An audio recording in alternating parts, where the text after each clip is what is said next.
Have you ever wondered where the concept of ghosts, aliens, or the Loch Ness Monster began? Who was the first female serial killer? And what exactly defines what a wives' tale is? If you would like to delve into the dark side of history, join me, Paige Wolstenhume, in my quest to uncover the sometimes unbelievable origins of all things strange or spooky.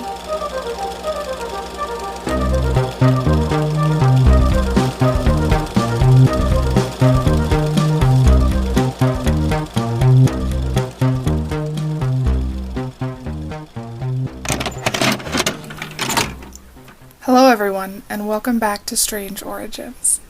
With this third episode, I wanted to research the history of a group of people that I've always been very wary of growing up.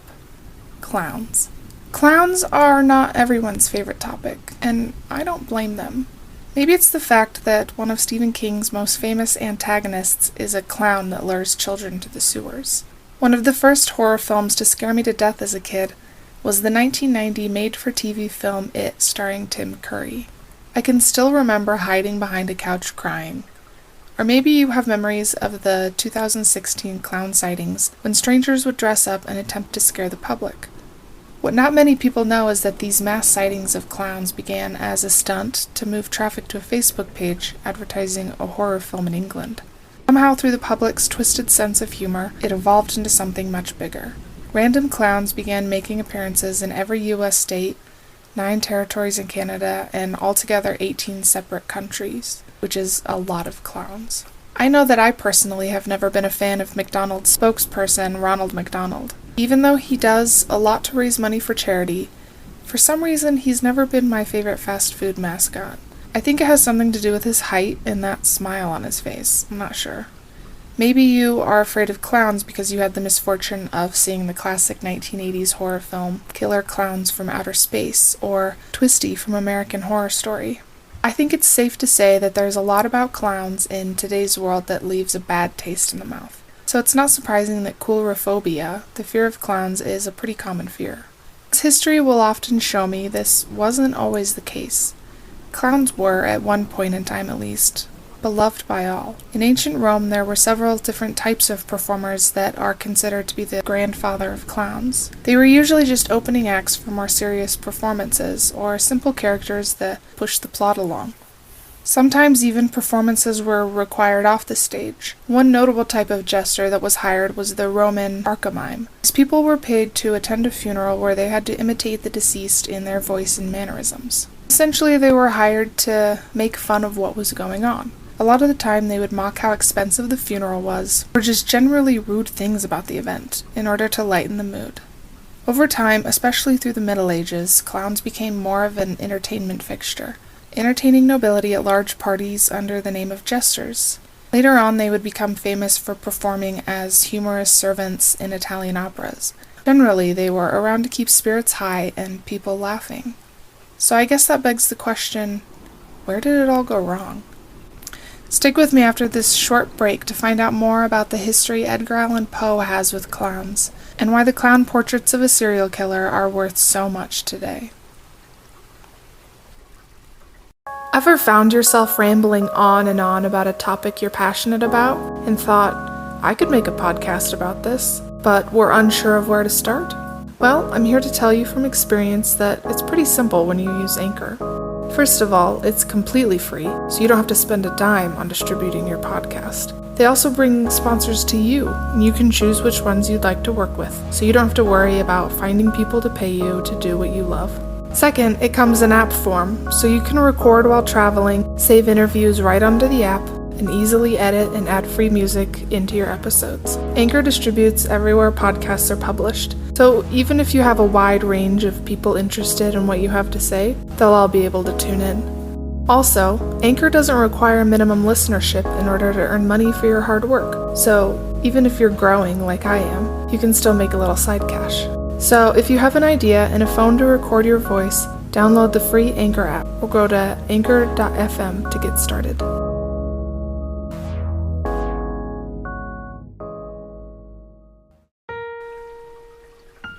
Welcome back.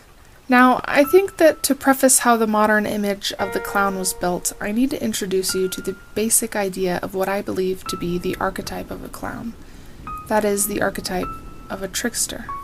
A trickster is a Jungian archetype that can be found as far back as the Bible. The devil was an original trickster, as far as I can tell, but there are Greek and Roman versions that are prevalent, such as Prometheus. If you don't remember who Prometheus is from your Greek studies in college, he is the guy that stole fire from the gods and gave it to the mortals, only to be punished by being chained to a rock by Zeus. If that wasn't bad enough already, Zeus also had a crow eat Prometheus's liver every day, only to have it grow every night, continuing the torture for eternity. What I'm getting at, though, is that Prometheus used his wiles for survival. I'm not sure if he meant to give fire to the world as much as he meant for it to help just him. Other examples of tricksters include Bugs Bunny and a fan favorite Loki from Norse mythology. These characters all share the traits of being mischievous and clever, and of using all their wiles in order to survive. If you think about it, this is, in essence, what a clown does. They deceive people with their looks and their mannerisms in order to survive. Born of the medieval court jester, Joseph Grimaldi is an excellent example of this archetype. Born in London during the Regency era, Joseph created the image of what we today see as a clown, or rather, he created the first white-faced clown. He was a storyteller and actor, and with the creation of a character referred to as Joey, he commanded large audiences and their pockets. His life didn't start out this way, though. He grew up poor, which is ironic as the origin of the word clown comes from 1500s England, meaning someone who is poor, rustic, or a rude peasant. Joseph was mostly raised by his mother during his first few years, but when he was able to walk and talk, he was given jobs by his father, who was an actor. A serial philanderer who was said to have had at least 10 children with 3 different women, Joseph's father was known for taking dangerous parts in performances. On one occasion, Joseph was even thrown by his father into the orchestra pit by a chain. Joseph was playing a monkey who was swung around by its owner. Somehow, whether by a fascination with these stunts or desperation, Joseph stayed on with his father, earning a living at whatever job he could get in the entertainment industry. Later in his father's life, he became abnormally fascinated with the idea of death. He would use his acting skills and fake his own death in front of his children in order to gauge their reactions. He even went so far as to have his eldest daughter decapitate him post-mortem, to ensure that he wasn't buried alive. This earned her an extra 5 pounds in his will, which, in my opinion, was not enough. After his father's death, Joseph was left as the primary male breadwinner. Years later, he would finally find lasting success with his character of Joey. With a painted white face, red triangles on his cheeks, and large red lips, he was praised for his trickster-like ability to entertain with the greatest of flourishes. Today, Grimaldi is remembered for his contribution on the first Sunday of February at the Holy Trinity Church in Hackney. Hundreds of clown performers attend a service in full costume every year. Even Charles Dickens, who as a child saw Joey perform in 1820, was surprised at how well a biography of him, which he helped to edit, had sold. This may have even played a part in his literary creation of the alcoholic clown character in his 1836 novel Pickwick Papers. While Grimaldi thrust the modern age of the clown into society, he wasn't the one that attached fear to the character. When clowning became comic relief in circuses, Edmond de Congour, a French literary critic in 1876, succinctly said about the act that the clown's art is now rather terrifying and full of anxiety and apprehension. Their suicidal feats, their monstrous gesticulations, and frenzied mimicry, reminding one of the courtyard of a lunatic asylum. About 25 years before that, though, Edgar Allan Poe contributed to the idea of a less-than-nice clown. The short story Hop Frog, or 8 Chained Orangutans, was published in 1849. The story follows a person with dwarfism who is taken from their homeland to become a jester for a king fond of mean practical jokes. After a few incidences where he witnesses the king abusing his friend and fellow dwarf, he dresses his king in the court for a masquerade. Little did they know, though, that their costumes were made of a highly flammable material, and that Hop Frog would later set them all on fire that night and lock the doors. It's interesting that, while entertaining for enjoyment and happiness, jesters and clowns always seem to have an undercurrent of darkness about them. In turn, and most likely inspired by the aforementioned stories, one of the more famous plays involving a clown, titled Pagliacci, premiered in London in 1892. A tragedy, the story centers on an actor who plays a clown named Pagliacci. After a few events, he finds out that his wife is cheating on him. Though a lot of Italian operas focus on marital discourse, this one was a bit more dramatic. While in the middle of a performance, he begs his wife to give him the name of his lover. When he is overcome by anger, he stabs his wife and her lover, who comes to her aid. With the audience assuming it's all just part of the play, they applaud the act, and the main character replies with the words, "The comedy is finished."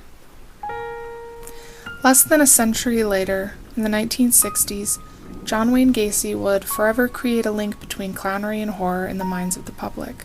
After a childhood of being both physically and verbally abused by his father, Gacy slowly began to get away with, in turn, abusing young boys in his hometown. A very good liar, Gacy knew how to twist a story to his benefit. Later on, he would develop an interest in becoming a clown for fundraisers, parades, and even children's birthday parties, where he would perform as Pogo the Clown. A side note that I think is ironic is that it was noted by a few more professional clowns at the time that Gacy used sharp corners at the edges of his red lipstick. This was in contrast to the more traditional round corners, which were used by the majority of clowns so as to purposefully not scare children. If you're interested in serial killers, I would suggest listening to a full podcast of Gacy, as he was an interesting person to research from a psychological point of view. After he was convicted for 33 murders in 1980, all of them male, with 26 of those found in a crawl space under his home, he was sentenced to death row. It's important to note that Gacy never used his clown outfit to lure children to him, but rather just enjoyed performing at carnivals and children's parties. But the fact that he painted self-portraits of himself as a clown while on death row interlinked the two ideas permanently in the public's mind. Today, his paintings have fetched up to $175,000 for a single piece. From Joey to Ronald, where did it all go wrong? I do know that a majority of today's professional clowns truly only wish to see people smile. But historically speaking, I don't think that clowns were ever really that good to begin with. Tricksters have often used their wiles for good, but they aren't all giving or moral creatures. Simply put, they have a will to survive, and that seems to be the only thing they care about. I enjoy the fact that Stephen King wrote Pennywise as a clown for this reason. It sometimes surprises people to find out that Pennywise wasn't actually a clown, but rather a shapeshifter. He's the ultimate trickster who turns into whatever is necessary to scare and eat children in King's fictional town of Derry, Maine. Somewhere down the line, though, this creature saw that clowns were tricksters too. They gained your trust, entertained you, and then took what they wanted. In my opinion, clowns are a basic part of pop culture at this point, and we won't stop seeing them around at Halloween anytime soon. With popular characters such as DC's The Joker, Pennywise the Dancing Clown, and American Horror Story's Twisty, clowns are just now a part of the public state of mind. But what started out as a way to entertain the masses has morphed into something dark, a warning of some sort. Clowns to me are a reminder to stay out of the woods at night, stay away from storm drains, and stay away from strange men offering you a ride somewhere.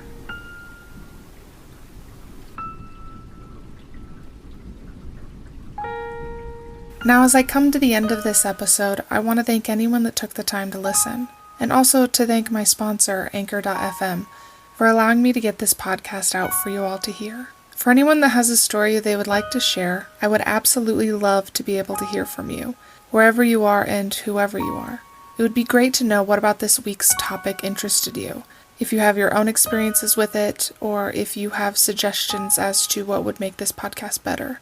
I would also love to be able to read your stories aloud on the podcast so that listeners know that they aren't alone in their experiences. I'm working on building an Instagram page for Strange Origins, so if you like what you hear or you like spooky memes, go give me a follow. Also, if you would like to support this podcast and to help it grow into something bigger, please visit my Patreon page, which is listed in the description of this episode, and where I offer great gifts to those supporting my dream job. And as always, guys, remember to keep it strange.